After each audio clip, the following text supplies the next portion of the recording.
या जगातला अत्याधिक प्रकारचा अंधकार त्यांना दूर करायचा आहे। नाम सप्ताहाची प्रयोजना आहे कशासाठी? बस आपल्या मनातलं या जगातलं अंधश्रद्धा अज्ञान हे सगळं दूर जावं, अत्यंत दुःखाची निवृत्ती व्हावी आणि परमानंद रूपी सुखाची प्राप्ती व्हावी। आपण जुनी जाणती मंडळी इथं बसलेली आहात। आपण अनेक मोठ्या हा मराठवाडा चांगल्यांना ऐकणार आहे हे मला ठाऊक आहे। तुमच्या पंचकृषीत सगळीकडे माझ्या कथा झाल्यात आणि म्हणून मी आपल्या सर्वांना अनुभवू नयेत। आपण पारायण करणारी ओव्या पाठ करणारी सर्व मंडळी आहात, अभ्यासू आहात। आपल्या सर्वांना माहिती आहे वंदनीय महाराजांचं येणं कशासाठी आहे। ज्ञानोबा का आले, तुकोबा का आले, याची आम्हा करणे काम बीज वाढवावे, नामाचं बीजारोपण करावं। येऊलीसे लोप लावी येले द्वारी, त्याचा वेलू गेला गगनावरी, मोगरा फुलला। हे रोप लावायचं आणि ते वंश परंपरेनं पुढे सद्गतीत झालं पाहिजे। आजोबापासून आलं, खापर पंजोबापासून आलं तर पुढे नातवा पतरुंडापर्यंत हे गेलं पाहिजे आणि त्यानं वारकरी संप्रदायाची सेवा निष्ठेनं केली पाहिजे। कारण का, हा संप्रदाय जर टिकला, हा धर्म जर टिकला तर महाराज आपल्या जीवनातलं सुख आहे। माझ्याकडे लक्ष द्या, आपल्या जीवनातलं सुख आहे। हा धर्माची प्रतिभाषा आता लोकांनी बदलली। धर्म म्हणजे जातपात नाही, त्याच्यावरून लोक भांडायला लागले, वाद करायला लागले। अरे धर्म कोणता वेगळा आहे सांगा ना? जो दिवा सगळ्या जगाला उजेड देतो त्याच्या बुडाखालचा अंधार त्याला कधी दिसलाच नाही। तुकोबराय हा अंधार दूर करायला आले आहे। तुकोबराय आले तो सन्मार्ग दाखवायला आलेत। आणि खरं एक सांगू का, मनाच्या कुपीत वाक्य घेऊन जा। तुकोबांनी जो धर्म सांगितला ना, तो भागवत धर्मापेक्षा मोठा धर्म दुसरा कोणताच नाही आहे, कोणताच नाही। काही नाही बाबांनो, एकच करा। मला सांगा, अर्जुनाने ज्या वेळेला देवाला गोंधळून प्रश्न विचारला, देवा मी काय करू मला सुचेना, त्यावेळेला भगवंताने गीतेमध्ये उत्तर दिलं, ए अर्जुना ऐक, तुझ्या सर्वात दुःखाचं कारण हे आहे की तू स्वतःला जास्त महत्व द्यायला लागलायस। तू ज्या मायेमध्ये फसलायस ना, दैवी हेशा गुणमयी मम माया दुरत्तया। थोडासा इको दे आणि आवाज चांगला ठेव, माझा बसलाय बाबा आताच, त्याला उभा केलाय कसं तरी मी। ऐक, या सगळ्या दुःखाचं कारण तुझं ममत्व आहे ना। मग एक काम कर ना, आचार्याकडे लक्ष दे ना तुझ्या परिवाराकडे लक्ष दे। तुझा सगळ्यात मोठा धर्म एवढाच आहे अर्जुना, सर्व धर्मान परित्यज्यम माम एकम शरणम व्रज। विठ्ठल विठ्ठल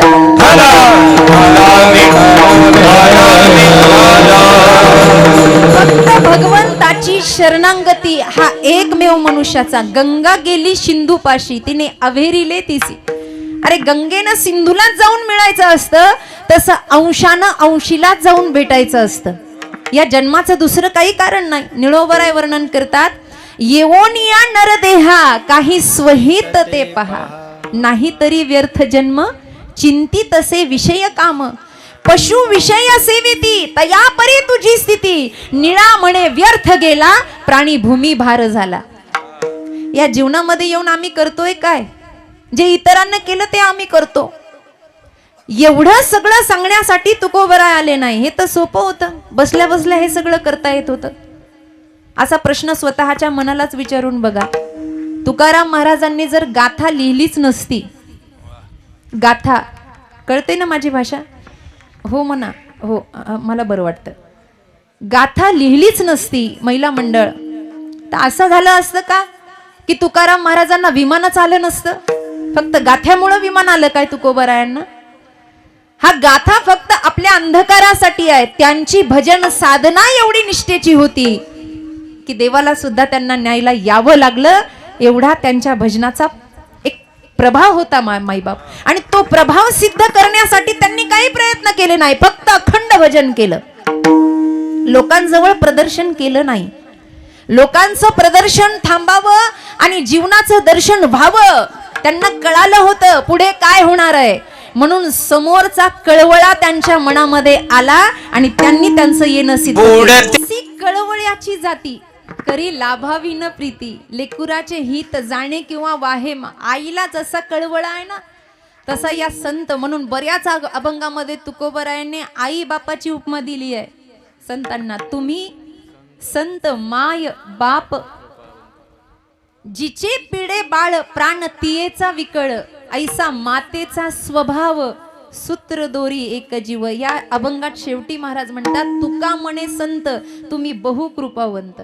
अरे आमचे आई बाप आमच्यावर जसे उपकार करतात ना, म्हणून मी नेहमी सांगत असते, भाग्यानं महाराष्ट्रात जन्माला आलेल्यांना 2 आई आहेत. एक जन्म देणारी आई आहे जिनं दूध पाजून आपल्याला मोठं केलं, आणि दुसरी जी समाधीस्थ आळंदीत आपली वाट पाहते. त्रास झाला त्यांना, पण अनाथाची माय झालीये. जगाच्या पाठीवर एकच असा पुरुष जन्माला आला की जो सगळ्यांची माय झाला. माय होणं सोपं आहे का पुरुष मंडळ? तुम्ही माना हलवा बरं. माय होणं एवढं सोपं आहे? सोपं नाही. त्या किती अनंत यातना होतात त्या आईला विचारा. आई पण एवढं सोपं नाही बाबा. त्याला स्वतःचं जीवन पणाला लावावं लागतं. आई म्हणलं ना संतांना, याचं कारणच आहे, या संत माईबापांनी सुद्धा स्वतःचं जीवन पणाला लावलं. त्यांनी जेवढी जीवनात परीक्षा, आज उपदेशपर अभंग त्यांनी लिहिलाय ना, त्यांची अधिकार आहे म्हणून लिहिला. त्या उपदेशपर अभंगावर आमच्या सारख्यांनी कीर्तन करावं हे सुद्धा मान्य नाही बरं. कारण त्यांनी जेवढं सहन केलं तेवढं आता कलियुगात आम्हाला सहन होत नाही.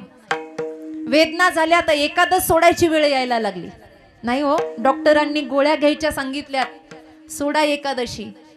तिकडे त्यांचा जीव जातो पाहे, देह जाओ अथवा राहो, पांडुरंगी दृढ भावो. बोला, कुठला परमार्थ आपण कुठे आणलाय? ज्याला आता आपण परमार्थ म्हणतो ना, ओट्यावर बसल्यावर आपण 4 लोकांना नाम सप्ताह त्यासाठी आहे का सांगतोय आपण लोकांना? केलंय काय आपण तुकोबासाठी? केलं काय आपण माऊलींसाठी? कधीतरी बसल्यावर स्वतःला प्रश्न विचारा. आमच्या बाया म्हणत असतात, माऊलींच्या मंदिरात गेलो पारायण केले. काही काही ना तिथं येऊन सोयरिकी जमवल्या. निर्बुद्ध प्राणी कुठले? ज्याला बुद्धी नाही ना, तो त्या समाधीवर डोकं ठेवून संसार मागतो. त्याला दळभद्री म्हणावं. अरे ती वैराग्याची भूमी आहे. कधीतरी सुवर्ण पिंपळाच्या खाली बसून म्हणा, ए ज्ञानदेवा, अरे एवढं केलं जगासाठी, मी काय केलंय तुझ्यासाठी? ए तुकोबाराय, मी काय केलंय तुमच्यासाठी? मी तुमचं लेकरू म्हणून घेतोय. आज हा उपदेशपर अभंग आहे ना, मग त्यांच्या चरित्राकडे बघा. त्यांचा अधिकार किती आहे? एकीकडे सगळं गाव आणि एकीकडे तुकोबर आहे. कळतंय का? आता 4 कविता लिहिले की लोक माऊली माऊली करत महाराज मागे येतात. आता हा फुलांचा वर्षाव केला. देवाच्या अंगावर वाहत जा बाबा. दुसऱ्या वेळेस चुकून मी आले तर माझ्या अंगावर टाकू नका. आमची तेवढी पात्रता नाही. हे फुलं देवाच्या रावळात वाहण्यासाठी आहेत. त्यांनी तेवढं केलं म्हणून आमच्यासाठी तुका विष्णू नाही दुजा म्हणे रामेश्वर भट्ट द्विजा. त्यांनी तेवढं केलं. अख्खा गाव एका बाजूला आहे आणि तुकोबारा एका बाजूला आहे. काय मागितलं जनतेला आणि काय दिलं जनतेने? काही नको होतं. अहो त्या काळामध्ये तर एवढी प्रतिकूलता होती की दगडाचे टाळ हातामध्ये घेतले आणि भजन करायला लागले. आता लोक म्हणता, महाराज अहो काय करा, आमचं गावच विचित्र आहे, भजनासारखं गावच राहिलं नाही. अरे येड्यांनो, तुकोबरायांना जिथे जागा भेटल तिथं त्यांनी भजन केलं आणि जिथे भजन केलं तिथे मंदिर झालं. ही ताकद आहे त्यांची. आज का मंदिर आहे?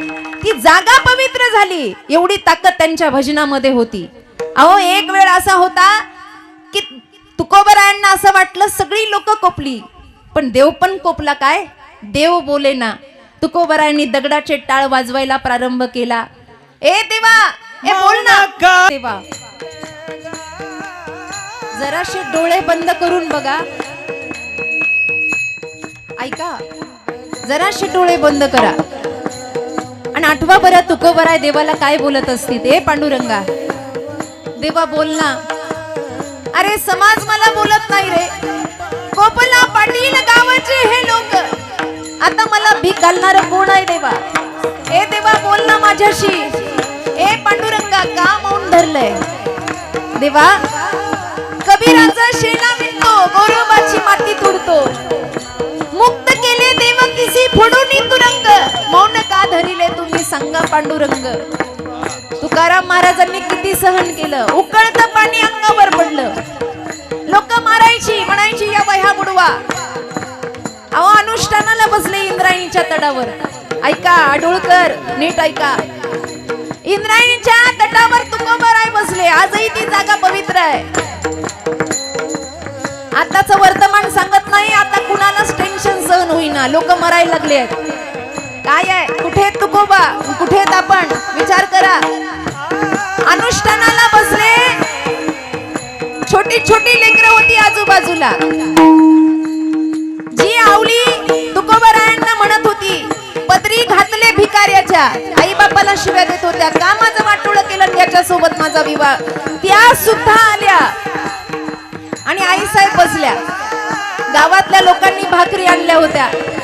ए तुका, अरे वह्या बुडवल्या रे तुझ्या अभंगाच्या, एक घास तरी खाना बाबा. तुकोबा म्हणले नाही, लक्ष सुद्धा नव्हतं लोकांकडे, भाव देहातीत नव्हते. जाऊ द्या तुकोबांचं, छोटी छोटी जी बाळं होती ना, भगीरथी अतिशय छोट्या होत्या, त्यांना काही मावश्या म्हणायच्या, ए भगीरथे, अगं मरशील ग बापाच्या माग, एखादा तुकडा घास खाना. तिनं म्हणावं, अरे माझा बाप उपाशी आहे, माझ्या बापाचं तोंड बघा सुकलंय र, मी कसं खायचं. काय दिवस काढलेत महाराज. आज आम्हा कीर्तनकारांना त्यांच्यामुळे चांगली जागा आहे. ते देवाला भांडा, दे देवा, बोल ना माझ्याशी, बोल बोल.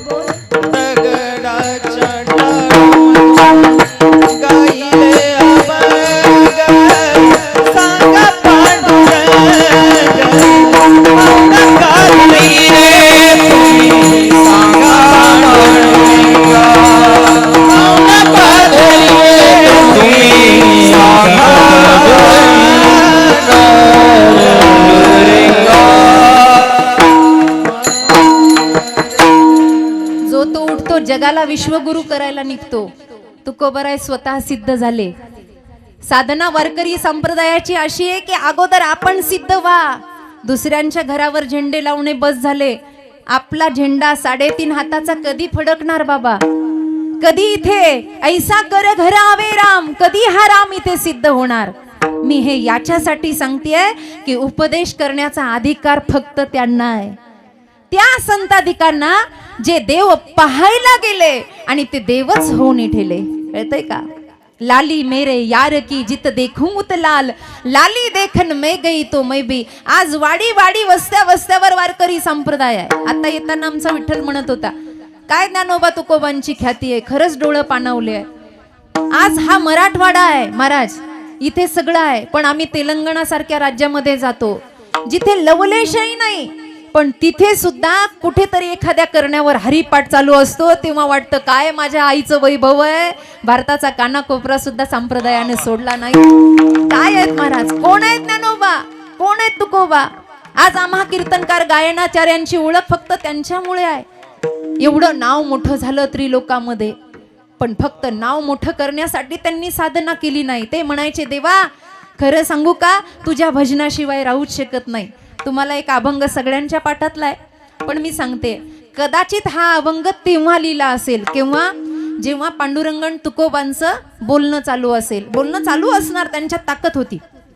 पांडुरंग बोलायचे तुकोबांना, आणि त्यावेळेला असं झालं असेल की पांडुरंग परमात्मा तुकोबारायांना म्हणले असतील, तुका अरे तुझ्यात माझ्यात आता फरक राहिला नाही तर भजन कशाला करतो. त्यावेळेला कदाचित तुकोबराय हे प्रमाण म्हणले असतील, ए देवा तुझं भजन करणार नाही तर माझा देह राहणार नाही, जीवना वेगळी मासोळी तैसा तुका. पाण्याशिवाय मासा राहू शकतो का, राहू शकतो. आडूळचा राहतो का पाण्याशिवाय.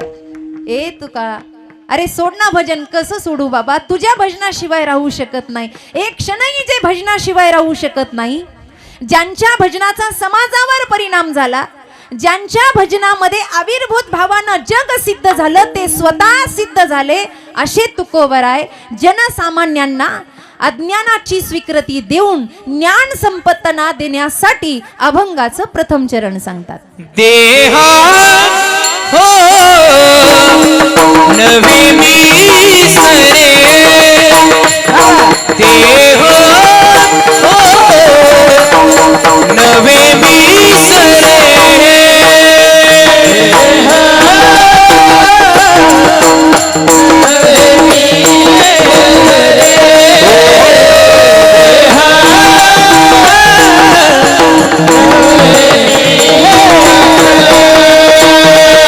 देह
सरे उपदेशपर प्रकरणातलं हे पहिलं चरण आहे. अरे बाबा, या मृत्यू लोकामध्ये देह मिळाला, हा पिंजरा मिळाला 3.5 हाताचा, पण हा माझा, हा माझा, हा माझा म्हणून आयुष्यभर आपण अहमदंड करतो आणि सगळं काही याच्यासाठीच खर्ची घालतो. खरं तर देह हा फक्त भजनासाठी मिळाला, किंवा पावला हा देह काकत आली न्याये. अनायासे हाती लागलेला हा नरदेह आहे. पावले नरदेह निधान. आणि मग या नरदेहामध्ये आल्यानंतर त्याचा सदुपयोग करून घ्यायचा. मग काय करायचं? कोट्यवधी रुपये कमवून घ्यायचे. कशा खुश झाल्या, लयच पिवळ्या साड्या घातल्या, आज काय होतं का? अच्छा अच्छा, हा ठीक आहे असू दे. मी काय म्हणते कळतं ना? देह मिळाला मग एकदाच करून घ्या. चार्वाकासारखं यावत जीवम सुखद जीवेत ऋणम कृत्वा घृतम पिबेत भस्मीभूतस्य देहस्य पुनरागमन कुतः. आयुष करून घ्या, कमवून घ्या, खाऊन घ्या. लोक म्हणता पुन्हा नरदेह आहे का? पण असं कुणी म्हणत नाही. बसल्या बसल्या भजन करा. वेळ वाया चाललाय, किती वेळ वाया चाललाय या देहाला सजवण्यामध्ये. संत कबीरांनी सुद्धा अभंग लिहिले आहेत आणि कबीर महाराजांचा प्रसिद्ध अभंग आहे जो या फक्त देहावर आहे. इस तन धन की कौन बढ़ाई, देखत नैनों में मट्टी मिलाई. इस तन धन की कौन बढ़ाई,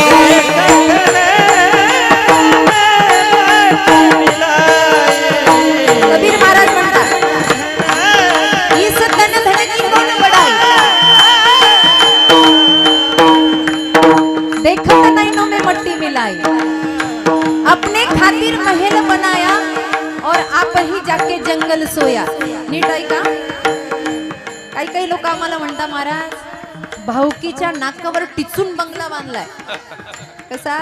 महिला मंडळ लई जळत होती आमची जाव.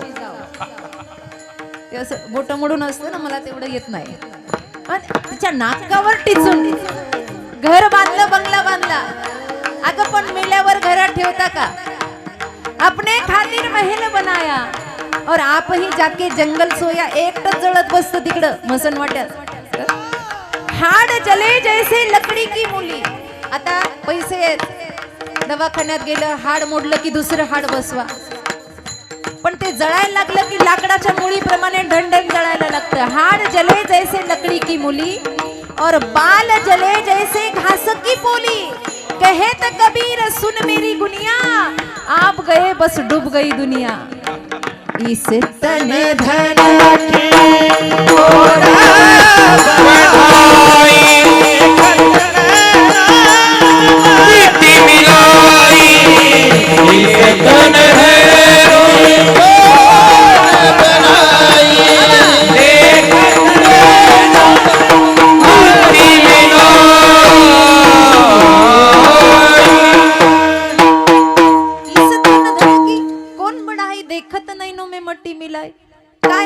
शरीरामध्ये 5 तत्वाचं आहे. मातीचं आहे, मातीला मिळून जाणार आहे. पण एवढं नटतं आरशात पाहिल्याशिवाय आपला दिवस चांगला. आरशात पाहता का?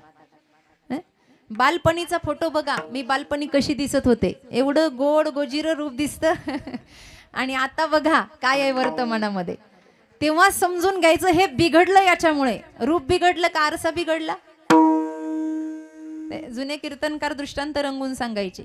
रूप बिघडलं का आरसा बिघडलं. एक आजीबाई म्हणे यात्रेमध्ये गेली आणि नातवानं नादच लावला, काहीतरी घ्या काहीतरी घ्या. बाई माणूस असं आहे की यात्रेत गेल्यावर काहीतरी घेऊन येईल आणि मग चमकणार असं चमचम चमचम दिसलं. तिच्या लक्षात आलं घरचा आरसा फुटलाय. आणि मग ती गेली आणि त्या आरशावाल्याला तिनं विचारलं, भाऊ हा आरसा कितीचा? त्यानं सांगितलं आजीबाई 50 रुपयाचा. आजीबाईनं आरसा हातामध्ये घेतला आणि पाहिलं, तोंड वाकडं तिकडं केलं. म्हणली मेल्या 50 रुपये घेतो, लुबाडतो, धड तोंड दिसना याच्यात. तो ठेवला आणि दुसऱ्या आरशाला हात लावला. तो म्हणला आजी त्याला नका हात लावू, तो 500 रुपयाचा आहे. 50लाच तोंड एवढं वाकडं तर 500 कसे देतात? आजी म्हणली माझ्यात काय दम नाही का 500चा घ्यायचा? 500चाही हातात घेतला आणि आजीबाईनं तोंड पाहिलं, पुन्हा तोंड वाकडं तिकडं केलं. म्हणली मेल्या साऱ्या जगायला इथे लुटायला आलास का?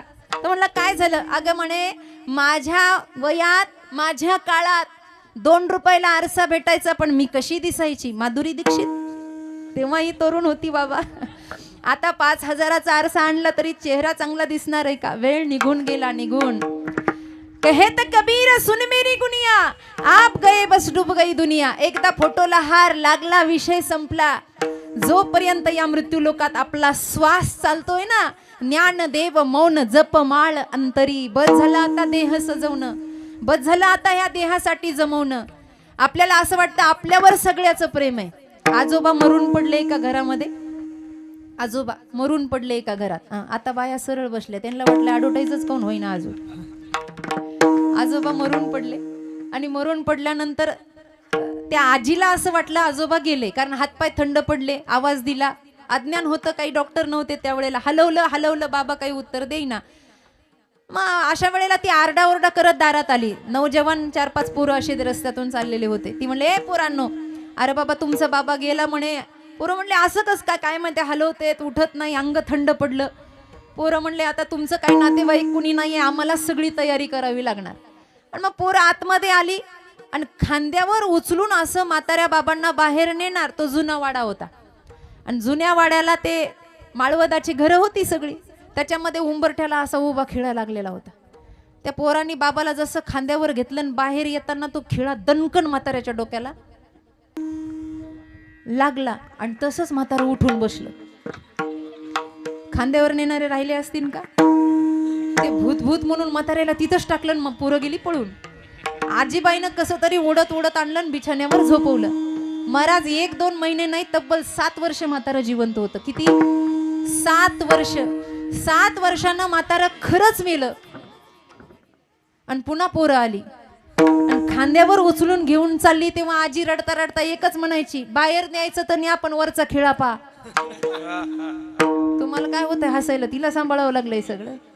बहीण कुणाची, भाऊ कुणाचा, कोण कुणाची सखी सोय रे. कुणाची भाव कुणाचा, कोण कुणाची सोय. बहीण कुणाची, भाऊ कुणाचा, कोण कुणाची सखी सोय रे. कुणाची भाव कुणाचा, कोण कुणाची सोय रे. मेरा मागे सर्व राहील, फुटतील दागे दोरे. मेरा मागे सर्व राहिले, तुटतील धागे दोरे. मेरा मागे सर्व राहील, फुटतील दागे दोरे. मेरा मागे सर्व राहिले, तुटतील धागे दोरे. नाही रे, नाही रे, नाही रे, नाही कुणाचे कोणी, नाही कुणाचे कोणी, कोणी नाही कुणाचे कोणी, नाही कुणाचे कोणी.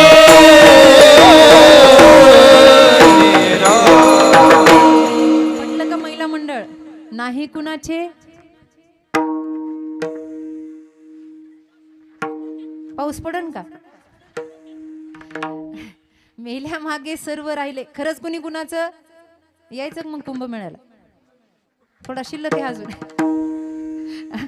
तिथं जाऊन काय फोन करता, महाराज कुंभमेळा चालू आहे, तुम्ही तिकडे काय करता?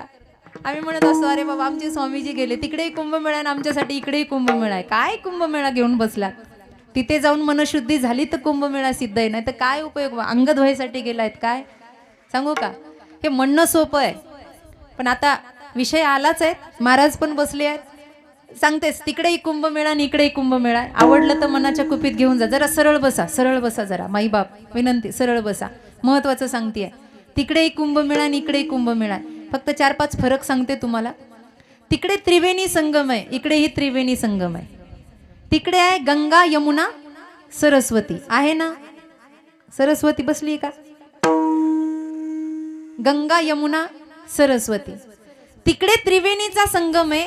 पहिला फरक, तिकडे त्रिवेणीचा संगम, तिकडे गंगा यमुना सरस्वती. आपल्याकडे भक्ती ज्ञान वैराग्य त्रिवेणीचा संगम. पहिला फरक. दुसरा फरक, तिकडच्या संगमामध्ये फक्त पाणी आहे. तिकडच्या संगमामध्ये फक्त पाणी आहे आणि आपल्या इकडच्या संगमामध्ये सिद्ध तुकोबाची वाणी आहे. तिसरा फरक, तिकडे जायला पैसे लागतात आमचे वैभव महाराज त्यांचे मामाश्री हे सगळे म्हणले का कीर्तनाला येताना तिकीट काढा म्हणून? म्हणले का? नाही म्हणले. पंक्तीवाल्याने पंक्ती घेतली, आयोजकांनी आयोजन केलं. तिकीट नाही, बिना पैशाचं ऐकायला भेटतंय. तिकडे पैसे लागतात, इकडे पैसे नाही. चौथा फरक, तिकडे जाताना शरीर स्वास्थ्य चांगलं लागतं, इथे लागतं का? कुठेही बसा, काळ वेळ नाही, काही नाही, बसा, ऐका, कीर्तन करा, भजन करा. आणि पाचवा महत्वाचा फरक, एवढा सगळा आटापिटा करून तिथे संगमावर गेला आणि धक्काबुक्की झाली तर डुबून मरण्याची शक्यता आहे, पण इकडे जर डुबलात तर तरुण जाणं निश्चित आहे. हा सगळ्यात मोठा फरक. इकडे डुबणं आणि तरणं आहे बाबा. म्हणून आपल्या वाट्याला हा कुंभमेळा आला ना, आपण माझं माझं करत बसलो. कीर्तन ऐकल्यापुरतं लोक म्हणतात, महाराज खरंच ना तुमच्याकडं पाहिलं की काही नाही हो, माणसाच्या जीवनात काय तथ्य आहे, पण सोडीत कुणीच नाही. सोडलं का? तुकोबाराय म्हणले, जिजे चल ना, मी वैकुंठाला निघालो. ते म्हणले, जा, तुम्हाला काय आयुष्यभर टाळ कुठला, म्हशी कोण सांभाळणार? असं आहे बाबा.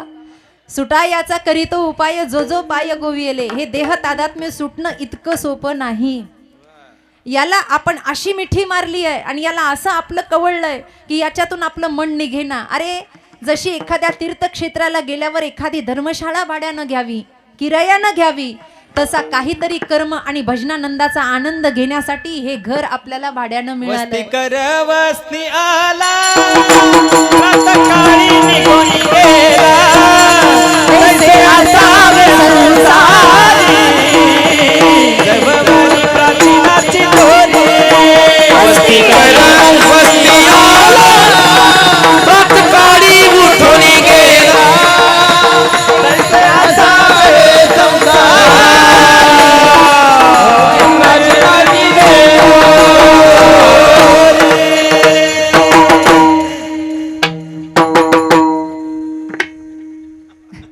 नाही, होऊच द्या तुमचं एकदाच.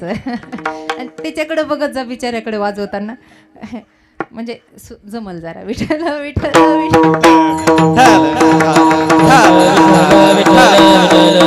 वस्ती कर वस्ती आला, काहीतरी करण्यासाठी आलो, आपलं कर्तव्य संपलं, निघून गेलो. सांगतो का, देह नव्हे मी हे सरे.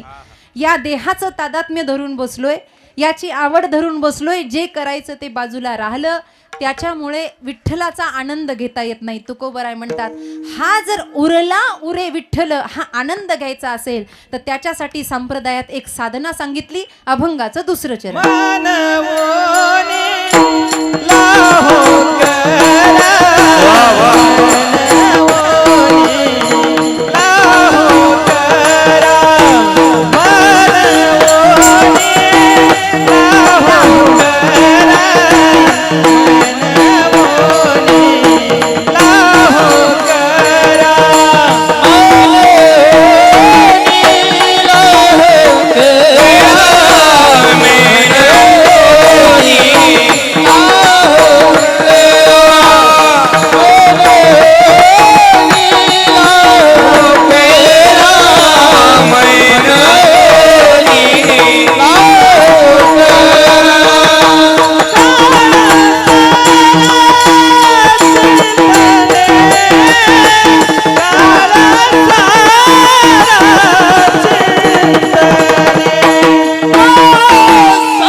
कधी करा, सकाळी उठल्यापासून करा, झोपेपर्यंत करा, जागृत अवस्थेमध्ये करा, आणि इतका करा की आपण झोपल्यावर सुद्धा अर्जुनाचा रोम रोम जसा कृष्ण कृष्ण म्हणत होता ना, तसं आपला रोम रोम सुद्धा कृष्ण कृष्ण राम राम म्हणून लाहो करा. काळ सारा चिंतन. अरे जीवनात येणाऱ्या प्रत्येक वेळेचा, प्रत्येक क्षणाचा, प्रत्येक मिनिटाचा सोनं केलं पाहिजे. नामसप्ताह त्याच्यासाठीच आहे. नामसप्ताह कशासाठी? आपल्या नामसप्ताहाचं नाव काय? अखंड. असं आहे का? अर्ध्यात अखंड हरिनाम सप्ताह असं नाही, अखंड आहे. कुठेही खंड पडू नये. या 3.5 हाताच्या देहामध्ये आपला कुठेही खंड पडू नये. देवे दिला देह भजना गोमटा. हे भजन करत असताना खंड पडायचा नाही. यासाठी कीर्तन आहेत, यासाठी प्रवचन आहे. कीर्तनात बसल्यावर सुद्धा खंड पडू नये. कीर्तन चांग, कीर्तन चांग होय अंग. कीर्तनकाराचंही अंग हरिरूप व्हावं आणि सांगणाऱ्याचंही व्हावं. आपलं होतं काय तसं? आपण वाट पाहतो विनोद कधी सांगल, आम्हाला हसायला कधी भेटल. अर्ध लक्ष त्याच्या आपल्याकडं असतं. तिथं सोडली पण उचलून कोणी नेऊ नये. बरं ते सुटलं, मन लागत नाही. आत्ताच सोडा हे लिखित आहे. मनुकृत ग्रंथ आपण वर्णन करत नाही, पण नरसिंह सरस्वतीने लिहिलेला गुरुचरित्र ग्रंथ यात असं स्पष्ट वर्णन आहे की कीर्तनात बसल्यावर सुद्धा माणसाचं मन लागणार नाही. आताही काही जणांचं मन लागत नाही. काही सत्वगुणी, रजोगुणी, तमोगुणी असतात. तमोगुणी बहुतेक वेळेला कीर्तनाला येतच नाही. अभिमन्यू दादा आले तरी तोंडात तंबाखू दाबून बसतील, 800 सोडून. हसलेत म्हणल्यावर काहीतरी. एक तर तमोगुणी कीर्तनाला येत नाही, आले तरी असं आहे. रजोगुणी येतात पण चुका काढतात. सत्वगुणी बसतात आणि नितध्यासन करतात. आम्ही जे ऐकलं, जसं रवंत म्हणतात, पशु पक्ष्यांनी तो चारा खाल्ल्यावर ते एका जागेवर बसून रवंत करतात ना, तसं श्रोत्रिय ब्रह्मनिष्ठांचं चिंतन ऐकलं, काही आत्मज्ञानाचं चिंतन ऐकलं की ते एकट्यात बसून त्याचं रवंत करायचं असतं. कारण का? हा देह जो सार्थकी लावायचा आहे तो पुन्हा नाही. देहाच्या आसक्तीमध्ये सारं जीवन चाललं बाबा, सारं जीवन चाललं. कीर्तन ऐकले तरी आमचा मोह सुटेना. एक साधा प्रश्न सगळ्यांना विचारते. मी आता कीर्तन झाल्यानंतर माझी पिशवी उघडली आणि तुम्हाला 2 मूर्त्या मला दाखवायच्या आहेत.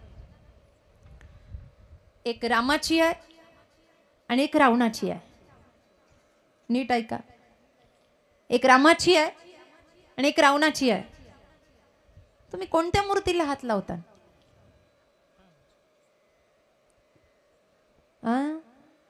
पंगत नाही झाली काय? जर मोठ्याने म्हणा. का सुळावर देणार आहे का पुरुष मंडळ? असं जरा मोठ्याने म्हणा. रामाची. रामाची बरोबर का? अवघडच आहे बघा हे सगळं. रामाची का? मग म्हणा ना मोठ्याने. रामाची. बर. रावणाचीला हात नाही लावणार? रामाची दगडाची आणि रावणाची सोन्याची. आता पोटात रावण आहे, तोंडावर राम आहे. असं कसं होईल बाबा? म्हणजे कीर्तना सुटलं बसलं तरी आमचा मोह जायला तयार नाही. काय कीर्तन आम्हाला कळणार? काय आम्हाला अनुग्रह कळणार? काय आमचं देह तादात्म्य सुटणार? इतकं सोपं नाही. सारखं मन पळतंय सारखं. लाहो करायला वेळ कुठे? जगाची धुनी कोण धुत बसणार? मन चंचल चपळ जाताई तान लगे वेळ, जाताई तान लगे वेळ, जाताई तान लगे वेळ.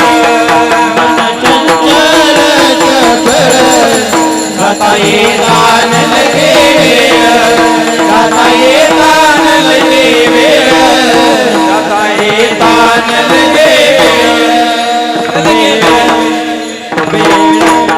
इतकं चंचल कृत यह मन की अटपटी, झटपट लखे न कोय. झटपट लख जाय तो चटपट दर्शन होय. याला बांधून ठेवणं हे सारखं संसाराकडे. बरं आपण त्या काकड्यापासून रडतोय संसार दुःख मुळ. रडतो की नाही? रडतो की नाही सांगा मला. रडले ना? इमानदारीनं वरती हात करा बरं. कोणाकोणाची लग्न झाले?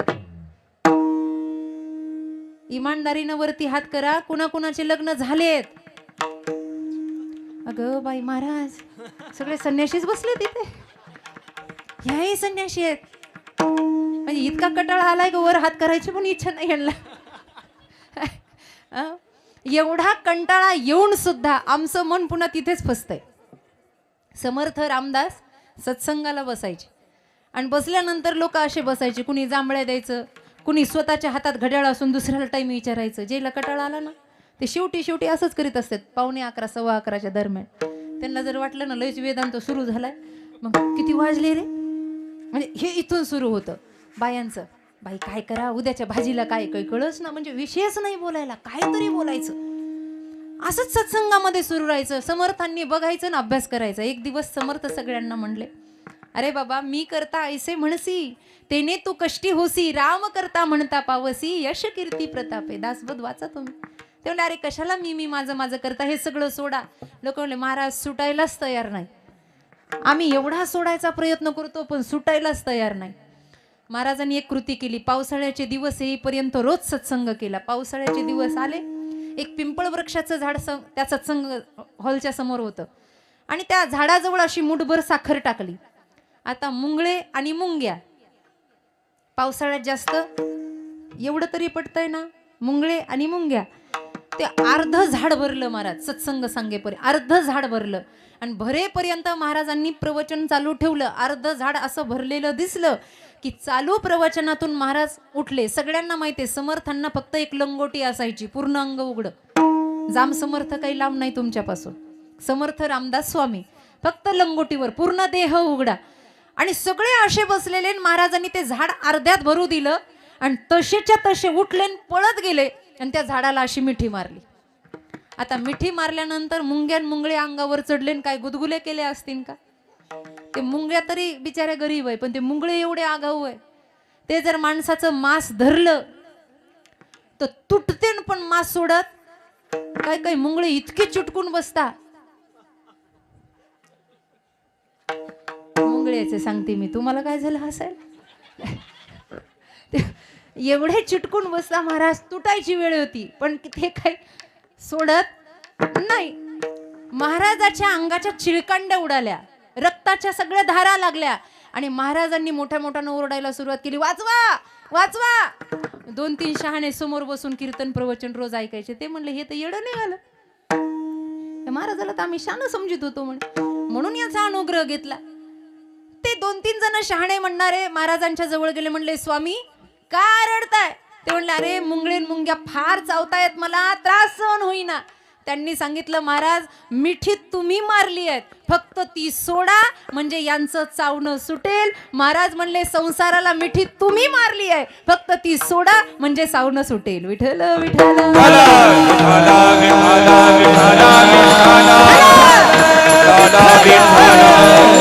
ही मिठी सुटावी, हा मोह दूर व्हावा, मनवणी लाहो करा. काय होईल त्यानं, काळ सारा चिंतन नाही. महाराज फक्त काळच दूर जाईल का, पुन्हा या देहाचं काही भरण पोषण नाहीये का. महाराज म्हणले अरे गीतेचं त्याचं तत्व आहे, जो होय मज अनन्य शरण, त्याचे निवारी मी जन्म मरण. या लागी शरणांगता शरण, मीच ऐकू अनन्यश्चिंतयंतो मा ये जनापयुपासते तेषाम नित्यभियुक्तानाम योगक्षेम वहाम्यहम. अभंगाचं 3रं चरण. पाळनाची नाही चिंता, पाळनाची नाही चिंता,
नाही अंगाला. भजन केलं का म्हणून हो करा, काय होईल देव सांभाळेल ना बाबा सगळं. त्याचं तत्व आहे. तुकोबरायांचा एक प्रसिद्ध अभंग आहे, माझ्या विठोबाचा कैसा प्रेम भाव आपणची देव होय गुरु. हा अभंग म्हणताना कधीतरी डोळ्यात पाणी येतं का? एवढ्या दिवसाचा हरिपाठ चालू आहे, एवढ्या दिवसाचं भजन चालू आहे. हा अभंग सिद्ध तेव्हा होईल ना जेव्हा देवानं आपल्यावर केलेली कृपा आठवेल. जन्म झाल्यापासून आतापर्यंत इथे बसलेल्या माई बापांवर कुणावर कधी ना कधीतरी विठ्ठलाची कृपा झाली असेल का नाही? तुम्ही उगाच कीर्तनाला आलात का? आज मी इथे व्यास मंचावर उभी आहे, महाराज बसलेले आहेत, माझी भावंड गातायत, ही दोघं वाजवतायत, काहीतरी कृपा आहे की नाही याचा आठव कधीतरी झाला पाहिजे. भांडायला देवाला आपण तयार होतो. तुकोबराय म्हणतात कधी जरी त्याच्या जवळ बसा. हा अभंग म्हणताना 100% डोळ्यात पाणी आलं पाहिजे. ए देवा माझ्या विठोबाचा, ए देवा काही नव्हतं माझ्याकडे, देवा तुला कधीतरी म्हणलो असेल, देवा काय रे माझे हे हाल, जगाला एवढं दिलं माझी फाटकी जोळी, ए देवा माझ्या विठोबाचा कैसा प्रेम भाव आपणची देव होय गुरु. पडिये देह भाव पूर्वी वासना अंती ते आपणा. माझं म्हणताना काहीतरी झालं पाहिजे, काहीतरी अनुग्रहित झालं पाहिजे ना बाबा. आणि त्याला एकदा माझं म्हटलं की तो आपला सगळा योगक्षेम चालवतो. तुका म्हणे घालू तयावरी वाहू हा संसार. हे तुकोबरायांचे अनुभवाचे बोल आहेत. जीवन जगत असताना कधीतरी त्याच्यावर सोपून बघा. बैलगाडी खाली चालणाऱ्या कुत्र्याला असं वाटतं मी चाललं नाही तर गाडीच बंद होईल. जुन्या लोकांना माहिती आहे. आणि मग ते कुत्रं चालतं वरून गाडी चालते. खरंच कुत्र्यामुळं गाडी चालते का ती? मग का मीपणाचा डिंगोरा. लोक म्हणता महाराज मी जर गेलो तर घर परिवाराचं कसं होईल. आम्ही म्हणत असतो तू मर, तो 10व्याला सप्त करू आम्ही, तू मरून दबा. अरे इथे कुणाचं कुणा वाचून. चालणारं कुत्रं हाड सापडतं म्हणून हाड तोंडामध्ये घेतं आणि चावता चावता त्याच्याच हिरड्यातून जसं रक्त निघतं, पण ते आनंदी होतं की मी चावून चावून या हाडातून रक्त काढलं. वेड्या ते रक्त तुझंच आहे. तसं इथे राबून राबून राबून जीवन बर्बाद झालं, पण आपलं किती बर्बाद झालं हे सुद्धा कळेना. क्षणभर सुखासाठी सगळं वाया घातलं. काय आहे महाराज, क्षणक्षण हाची करावा विचार, तरावा या पार भव सिंधू. पुन्हा हातातून गेलं की सुटलं की नाही. उठ जाग मुसाफिर भोर भैया ब्रैन कहा जो सोवत है, जो सोवत है सो खोवत है, जो जागत है सो पावत है. उठ नींद से अखियां खोल जरा और अपने प्रभु से ध्यान लगा, यह प्रीत करण की रीत नहीं, प्रभु जागत है तू सोवत है. अरे त्याला झोप आहे का सांगा ना मला. सगळ्या सृष्टीचं सर्जन तो करतो. काही काही लोक म्हणतात आमचं कसं होईल. अरे चिंता कशाला करता, त्याच्यावर सोपवा. जेव्हा दात नव्हते तेव्हा आईच्या स्तनात दूध त्यानंच दिलं ना. आता दात आहे तर तो खायला देणार नाही का? पण आपला त्याच्यावर विश्वास बसेल तेव्हा. गीता सांगते श्रद्धावान लभते ज्ञानम तत्पर संयतेंद्रिय. त्या कौरवांच्या विरोधात जाऊन पांडवांना सांभाळलं. स्वतःसाठी सोन्याची द्वारका अश्विनी कुमाराच्या मदतीनं तयार केली. सगळ्यांचं स्वप्न असतं अन्न वस्त्र निवारा. देवालाही काय राहावंसं वाटलं नसेल का? पण देव त्या घरामध्ये किती काळ राहिले हे माऊलींचा हरिपाठच आपल्याला सांगेल. ज्ञानदेव म्हणे व्यासांची या द्वारकेचा राणा कशासाठी पांडवांच्या घरी राहिला. काही काही लोक म्हणतात आत्याची मुलं होती. जर तिथे सगळे सोयरे होते तर दानव कुळातला प्रल्हाद कोणता नातेवाईक होता. अरे ऊंच नीच काही नेनो भगवंत तिष्ठे भाव भक्ती देखोनिया. फक्त त्याच्यावर श्रद्धा ठेवा. चोखोबांवर एवढे संकट आले, चोखोबांनी चिंता केली नाही. चोखोबाची बहीण झाला सरंगधर, वहिनी उघडा दार हाका मारी. महाराज सेना महाराजांना दर्शन दिलं, नावी बनले स्वतः. नरहरी महाराजांना दर्शन दिलं, संतांवर कृपा केली. ते संत याच महाराष्ट्रातले आहेत. जर त्यांच्यावर एवढी कृपा होते, कधीतरी विचार करा आपल्यावर का होत नाही. का होत नाही? आपण कुठेतरी आपल्या मनात वाकडेपणा आहे. माऊलींची एक प्रसिद्ध ओवी आहे, झडझडोनी वाहिला निग ये भक्तीचे वाटे लाग, जेवी पावसी अव्यंग निजधाम माझे. कुठे भक्तीचं अव्यंग? आपल्याला अजून भक्ती सापडलेली नाही. ज्याला आपण भक्ती म्हणतो ते फक्त ढोंग भक्ती नाही. कारण खरी भक्ती जर साध्य झाली तर मन संसारात लागतच नाही. तुकोबरायांचं मन खाण्यापिण्यामध्ये होतं का? जया परमार्थाची चाड त्यांनी सांडावे लिगाड. काय खातो आम्ही कासया सांगते. बाई आली एक ठकवायला, तुकोबराय म्हणले जाई ओ माये न करी सायास, आम्ही विष्णुदास तैसे नोय. ना काम बाधित करतो, ना क्रोध बाधित करतो, ना मनाची आसक्ती. हे सगळं भावाव त्या देवावर लोटून दिला. आणि देवा तू आता आम्हाला सांभाळ. आणि देवाने सांभाळलं. एक शेवटचा प्रसंग सांगायचा आहे महाभारतातला. एक शेवटचा प्रसंग आहे. कौरव पांडवांना सम्मिलित करण्यासाठी भगवंतांनी खूप प्रयत्न केला, झाले नाही. दुर्योधन म्हणायचा सुईच्या टोकावर बसेल एवढी जागा सुद्धा मी बिना युद्धाची देणार नाही. देवाचं शहाणपण संपलेलं होतं. अनेक प्रसंग आले, अनेक संकट आले, सगळा सामना झाला. अगदी शेवटचा प्रसंग महाभारतातला आपण अभ्यासू आहात, आपण वाचला असेल, ऐकला असेल. देवानं सोडलं नाही भक्तांना. त्याचं ब्रीद आहे, भक्ता राखे पायापासी दुर्जनाशी. त्यानं ते सिद्ध केलं. गंमत अशी झाली, सगळ्या कौरवांचा नाश झाला आणि आता हस्तिनापूरचं राज्य पांडवांच्या हातामध्ये येणार आणि प्रातः समयाला राज्याभिषेक होणार. कुणीतरी येऊन बातमी सांगितली, तो आंधळा माऊली त्याला रागे भरतात, आंधळा मोहे नाशीला, म्हातारा मोहे नासीला. तो आतूनही आंधळा होता आणि बाहेरूनही आंधळा होता. आता शेवट आलं तरी त्याला कळेना. झालं काय? गंमत अशी झाली, विदुरजी आले, सगळे लोक जमले आणि त्यांना सांगितलं, अहो आता म्हणले धर्मराजा गादीवर बसायचा आहे. वा वा म्हणले, मला आनंद आहे. डोळ्याला पट्टी बांधून गांधारी त्या ठिकाणी आली, तिलाही आनंद झाला. पण हा जो म्हणत होता मला आनंद झाला, याला खरा आनंद नव्हता. तो म्हणला असा आहे, सगळं आनंदाचं आहे, फक्त एक इच्छा राहिली आहे. आता पांडवांच्या बाजूनं विचार करणारे लोक म्हणले, जाऊ द्या, सगळं संपलंय बिचाऱ्याचं, मागून मागून काय मागणार आहे? एखादं घर मागेल, खायला अन्न मागेल, आधार मागेल. धृतराष्ट्राने काय मागितलं असेल? सगळ्यांना सांगितलं, काही नाही, मला कुणालाच भेटायचं नाही, पण मला फक्त एकदा भीमाला मिठी मारायची आहे. काही करा पण भीमाला माझ्या समोर हजर करा. आता भीम असे होते महाराज, बलाढ्य. हा निरोप भीमदादापर्यंत पोहोचल्याबरोबर भीम लागले ना उड्या मारायला. ते म्हणले, याला म्हणतात काकाचं आणि पुतण्याचं प्रेम, यांना काय माहिती यांचं काय होणार आहे. ते म्हणले, याला म्हणतात निष्ठा. कुणाला नाही काका भेटणार, पण ह्या भीमाला भेटणार. कृष्ण म्हणले, लय उड्या मारू नको, तुला कळत नाही ते काय चाललंय म्हणून. ते म्हणले, नाही नाही, सगळं संपलं. अरे ज्याचं संपलं ते आता कशाला कटकारस्थान करेल? भगवान श्रीकृष्ण मनातल्या मनात म्हणतात, तो कौरवाचा बाप आहे, कटकारस्थान नाही करणार तर आंधळा शोभेल कसा? सगळी गीता त्याला समजली नाही. त्या गीतेमध्ये त्यानं एकच प्रश्न वारंवार विचारला, धर्मक्षेत्रे कुरुक्षेत्रे समवेता युत्सवा मामका पांडवा चैव किम कुर्वत. माझी मुलं कुठे आहेत सांगा, बाकीची गीता मला कळत नाही, माझे लेकरं कुठे आहेत सांगा. असा जो मोहानं ग्रासला, त्याच्या मनात काय चांगलं असेल का? भगवंताला हे कळालं. दुसरा दिवस प्रातःसमय झाला, सूर्याच्या किरणेबरोबर स्वाहाकार सुरू झाला आणि राज्याभिषेकाची तयारी झाली. झाल्यानंतर भगवंत सावधच होते. भीमदादा ही गदा घेऊन तयारच होते. म्हणले, बस आता काही नाही, काका एवढा प्रेमानं जवळ येऊ पाहतोय, मिठी मारू पाहतोय, आता मलाही भेटायला काय हरकत आहे.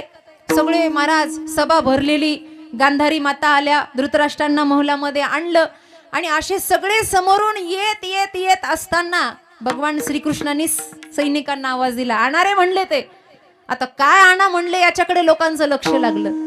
भीम असा जवळ जवळ आला आणि काका मी आलोय असा आवाज दिला. भीमाच्या मनामध्ये काही नाही, निष्कपट. पण त्या जोडीला भीमाला थोडा अहंकारही झाला. बघा, माझ्यावर प्रेम होतं ना, आता मलाच मिठी मारायचं, यांच्या कुणावर जीव काकाचा नाही, आता मलाच मिठी मारायची. म्हणून भीमदादा जसे जसे जवळ येत होते तसं निर्वाणी गोविंदो असे मागे पुढे, काहीच साकडे पडो नेदी. या अर्थाने भगवंत म्हणले, भीमा मागे हो. अरे म्हणले, कृष्णा देवा मला भेटू दे, म्हाताऱ्याला पश्चाताप झालाय. अरे असं काय करतो, किती वेळेला आमच्या मध्ये येणार आहेस तू, कशाला आता येतो, आमचं आम्ही पाहून घेतो ना बाबा. चांगले दिवस आले की लोक मध्यस्थीलाच विसरून जातात, जे ना आपलं जमिलेलं असतं. आता कशाला म्हणले, तू तुझं घर, तुला काय बायका पोरं नाही का, झालं म्हणले तुझ्या घरी, आता काका भेटतोय तर कशाला मध्ये थिणगी लावायला आला.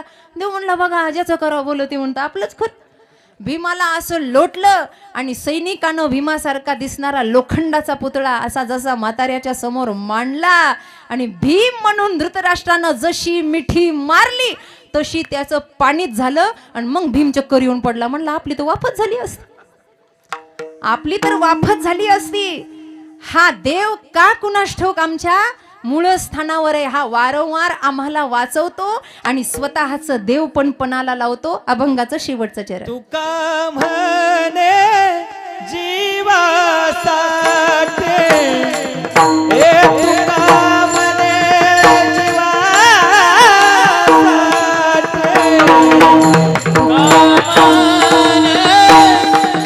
जीवासाठी,